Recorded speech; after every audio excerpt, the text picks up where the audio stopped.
Hello and welcome to this next lecture in Western civilizations. Today the topic will be Germany between World War I and World War II.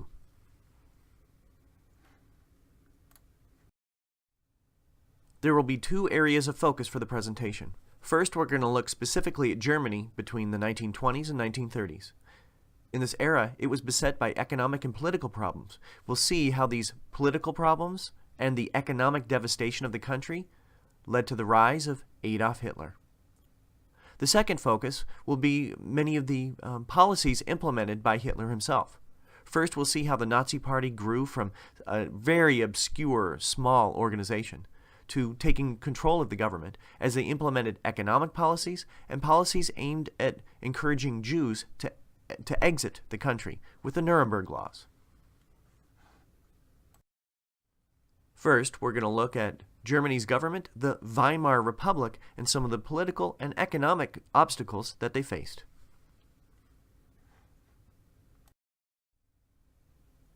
The Weimar Republic was the name of Germany's government put into place immediately after World War I. It extended up until about 1933. This was a republic rather than a monarchy. What could happen is that people were allowed to elect representatives and elect officials to put into place policies. However, if there was a crisis, the Constitution did allow for a dictatorship if necessary.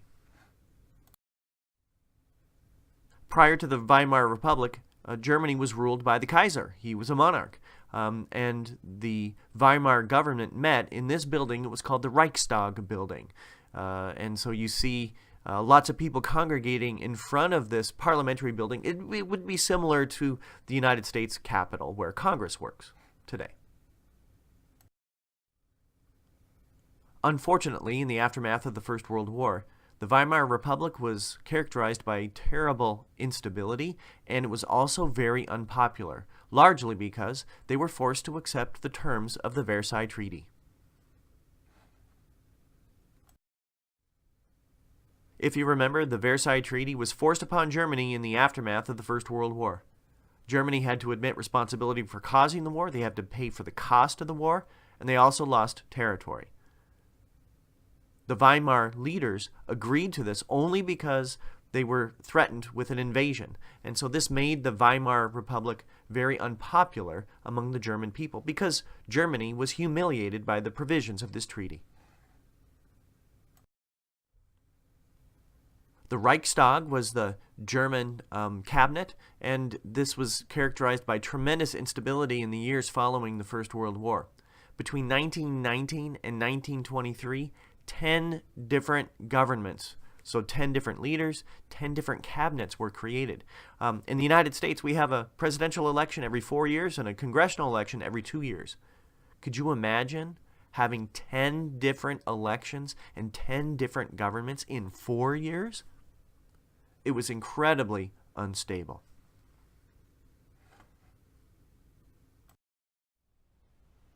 One of the reasons for this instability was the collapse of the German economy. See, as a result of the Versailles Treaty, Germany had to pay for the cost of World War I. Well, the Germans didn't want to do this, so they stopped making payments to the French.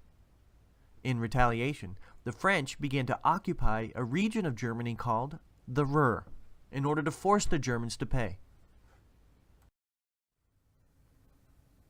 This map identifies the region in Germany called the Ruhr. It was located in west-central Germany. This was a major manufacturing hub. Lots of factories were located here. Well, the German government stopped making their reparations payments.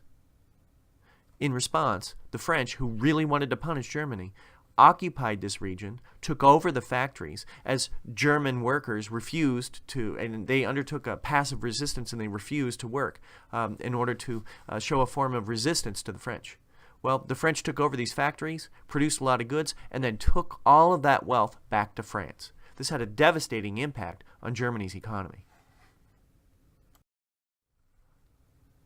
This led to a massive inflation in Germany. The German government simply began to print more and more and more German marks. That's the name of the German currency. So we see some figures here. In 1914, on the eve of the First World War, it took 4 German marks to equal 1 US dollar. By the early 1920s, it was 65 marks for 1 US dollar.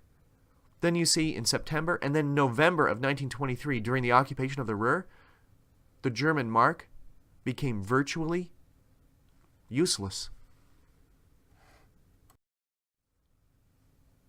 A couple of images here help to explain the worthlessness of the German currency. It wasn't even worth the paper it was printed on. On the left, we see some kids stacking up some of those German marks, showing how much it would take to equal 1 US dollar. On the right, we see some kids playing with this money, just making a pyramid with it.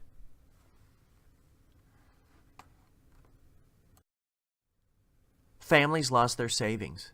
Pensions became worthless. This devastated Germany's economy, and it all stemmed from the provisions of the Versailles Treaty and the French occupation of the Ruhr. This led to a crisis in Germany. Not only did this problem with reparations payments impact Germany and the European economy, but the Americans also became involved. See, the Germans struggled to make those reparations payments, but there was another complication here. See, the French and the British had taken out loans from the Americans during the First World War, and they struggled to repay those loans. Well, the Americans wanted their money back, and so the United States tried to prime the pump, so to speak, and they developed a potential solution called the Dawes Plan. The Dawes Plan was a plan implemented by the United States government to try to help the European governments. After all, the Americans wanted their loans repaid, and Europe was an important trading partner. What happens is that the Americans loaned Germany about $2.6 billion. Germany then paid about $2.4 billion in reparations payments to both the British as well as the French. Receiving these reparations payments allowed the French and the British to start repaying their loans from the United States. Unfortunately, a cycle developed which was somewhat vicious, whereby you see this loan by the Americans to the Germans. Then the Germans took that money and paid their reparations payments to the British and French. And then the British and French repaid their loans to the Americans. And a cycle began to develop. This money was just passed from one country to another. Well, this initially was okay, and it helped to prime the pump, so to speak, of the European economies and the American economy. However, this entire system failed, and it came to a grinding halt with the stock market crash in October of 1929, which led to a worldwide economic depression. So far, we've explored the economic and political conditions in Germany in the immediate aftermath of World War I. Now, we'll focus on Adolf Hitler. I'm not sure how much you know about the background of Adolf Hitler, but I'll just give some highlights here. First of all, he was not born in Germany. He was actually born in Austria. His family was not really rich. It wasn't real poor. They were working class. His father worked for the government. He was a government employee. However, when Hitler was about 10 years old, his father died, so he grew up without a male role model in his home for the rest of his life. When he was a young man, he had a particular drive and interest and goal. His goal was to be an artist.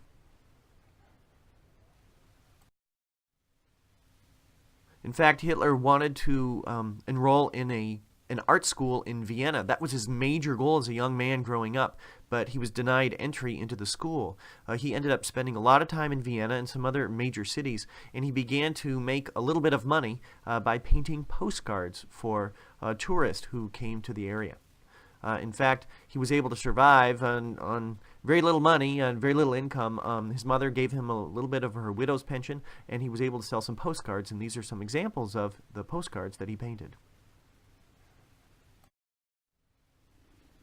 As a teen and a young man, he seemed to have very little direction in his life until the First World War took place. In a way, World War I provided a salvation of sorts for Adolf Hitler. He enlisted in the army and was promoted in the field. He was noted for his courage. It even provided comradeship. Can you tell which soldier here is Adolf Hitler? It's the one who circled. Now I'd like to look at Hitler's actions after the war and his attempted seizure of power.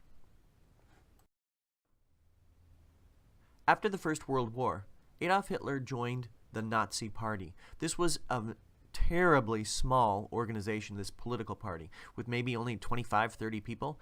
But he began to realize that he began hanging out in beer halls, and he began to realize that he was a charismatic speaker. And very slowly and deliberately, membership in this political party began to grow. One unit within the Nazi Party was called the Stormtroopers. This, in a way, was its own kind of private political army that maintained discipline and tried to spread the Nazi ideals. The existence of this party and this army demonstrate kind of a widespread contempt for the Weimar Republic and for legality and for leadership. It also helped to spread the message, this nationalist message, that the Nazis were promoting. I couldn't resist this. Pop culture has capitalized on some of these Nazi terminology as we see some Star Wars stormtroopers here. In 1923, at the height of that great inflation that was destroying Germany's economy, Adolf Hitler and his stormtroopers attempted to take over the government in a military coup. In German, this would be called a Putsch. This attempt failed. He was arrested, and he was convicted of treason, and he was sentenced to prison. While in prison, he wrote a book. While in prison, Adolf Hitler wrote the book Mein Kampf, which could be translated to My Struggle. He outlined some of the major goals that he would implement over the next decade or so. First of all, he called for a reconstruction of the German army. He also called for the reunification of all German-speaking people. He also argued that if Germany was going to be a great nation once again, they needed more living space. They had to expand German territory, particularly in Eastern Europe.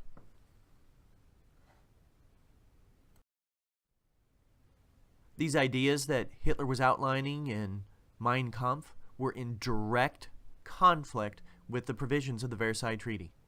As you see here, the German military was supposed to be dramatically reduced, and Germany lost territory. It didn't gain territory.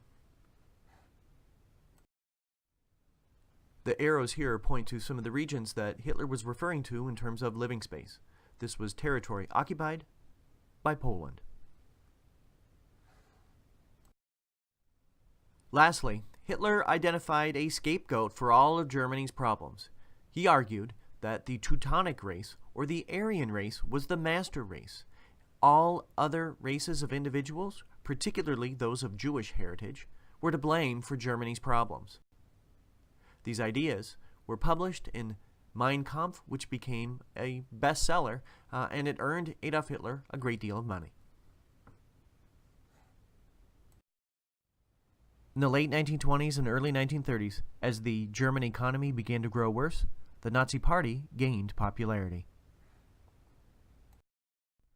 Well, Hitler ended up spending about a year in prison, and what he learned at that time was that if he was going to come to power, he would have to do so legally. Well, he returned to the Nazi Party by the mid-1920s, and by the late part of the decade, in the early 1930s, as the Great Depression worsened the economy of all of the world, the Nazi Party began to gain support. And then, through a series of elections, in 1933, the Nazi Party gained a lot of control and influence in the German Reichstag, or the German parliament, and then in 1933, Hitler was named Germany's Chancellor. He came to power legally through the electoral process. Here we see Hitler as he was named Chancellor in January of 1933. Just a few months later, Franklin Roosevelt would be inaugurated as the President of the United States. While Hitler came to power legally, eventually he was given dictatorial powers because of a result on the German parliamentary building. About a month after Hitler came to power, the Reichstag building in Berlin caught on fire and burned to the ground. This was done due to the actions of a mentally ill Dutch communist. Hitler used this as an excuse to gain even more power, so he called on the German parliament to give him emergency powers. They gave him this. It was only supposed to be in place during the times of a crisis and only for 1 year. However, basically from that point on, Adolf Hitler ruled by decree and was the dictator of Germany. Once the Nazis were able to seize power, they began to implement a series of policies. One dealt with the revamping or reorganization of the German economy. Hitler's plan for Germany's economy was called the New Economic Policy. First of all, this involved a massive public works program.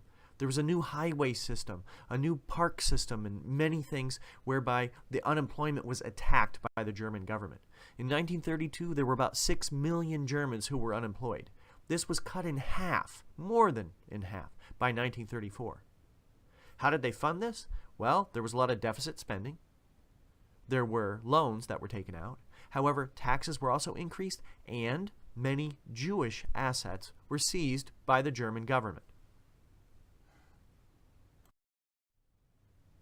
One example of this new economic policy was the construction of a new highway system.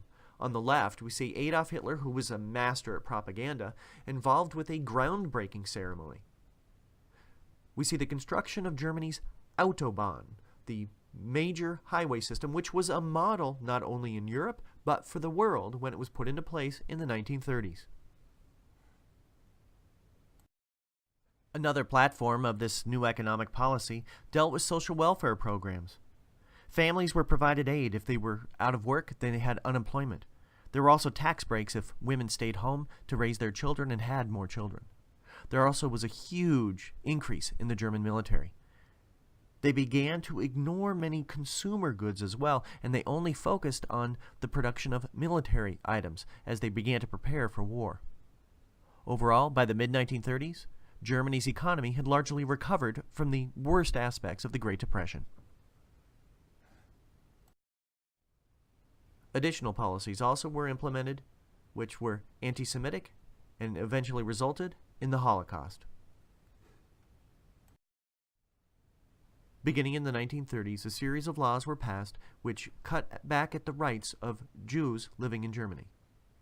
First of all, if a person was Jewish and they lived in Germany, they were robbed of their citizenship from the country. Also, if they worked for the government, they were fired from their position.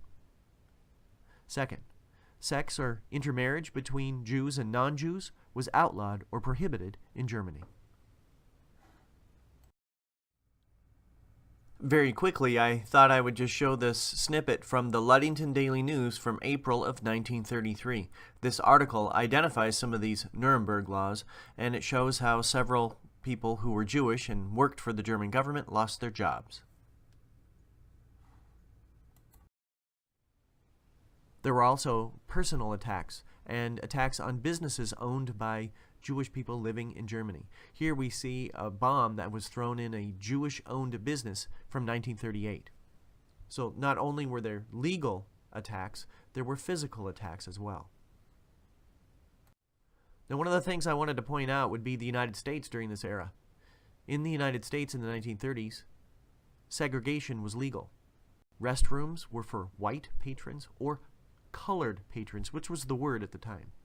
Many states outlawed or prohibited marriage between whites and non-whites. Violence also occurred, and we see in this postcard on the right of a black man who was lynched.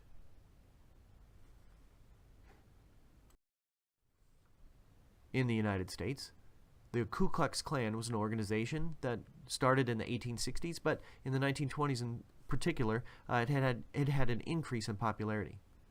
According to a KKK Constitution, the organization was dedicated to Almighty God, the teachings of Jesus Christ our Lord, the United States of America, and the maintenance of white supremacy.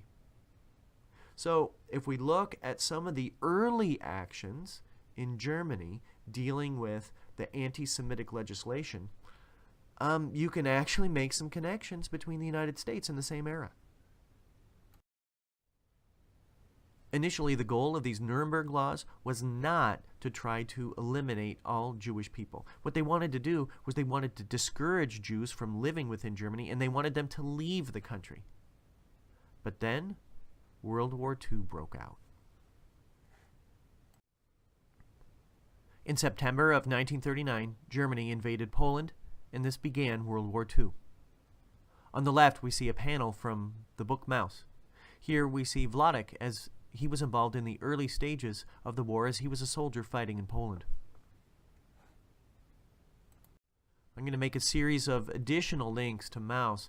In 1939, Germany invaded Poland and successfully was able to control the western half of the country, and the noose began to tighten, so to speak, as the Germans began to concentrate all Jewish people in Poland in the so-called ghettos.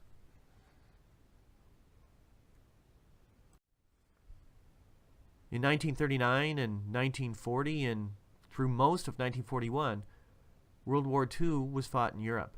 However, it became a global conflict in December of 1941 when the Japanese attacked Pearl Harbor.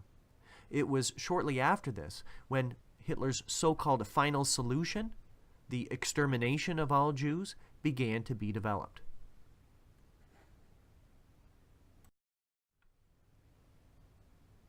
Here we see some additional images from Maus. About 6 million Jews died as a result of the Holocaust. This was out of a worldwide Jewish population of about 15 million. Nearly 4 million Soviet prisoners of wars, homosexuals, people with disabilities, and others were victims of the Holocaust as well. By the end of the war, nearly 12,000 a day were executed at Auschwitz.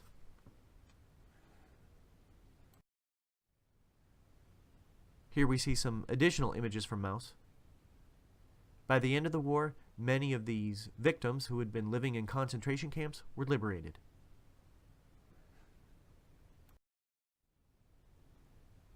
On the left, we see a photo from a former student of mine showing people in mass graves. On the right, we see another image from Maus. A lot of the victims of the Holocaust died of different diseases because of the conditions that they were living under. Auschwitz and most of the concentration camps were located outside of Germany. However, a few years ago, I traveled to Dachau, which was the largest concentration camp in Germany. About 41,000 people died who were inmates, I guess you could say, or prisoners at Dachau. Conditions were horrible at the Dachau concentration camp. On the left, we see some barracks. These weren't twin bunks. These were 3 sets of bunks high. On the right, many prisoners were eventually taken to what they were told were showers. Instead of taking a nice shower, many of these people were gassed and they were killed. On the right, we see one of the ovens that was used to burn the bodies of these victims. It was quite an experience to make this trip to Dachau. Very powerful and sobering. Well, last I'd like to offer some concluding remarks concerning Germany during this era.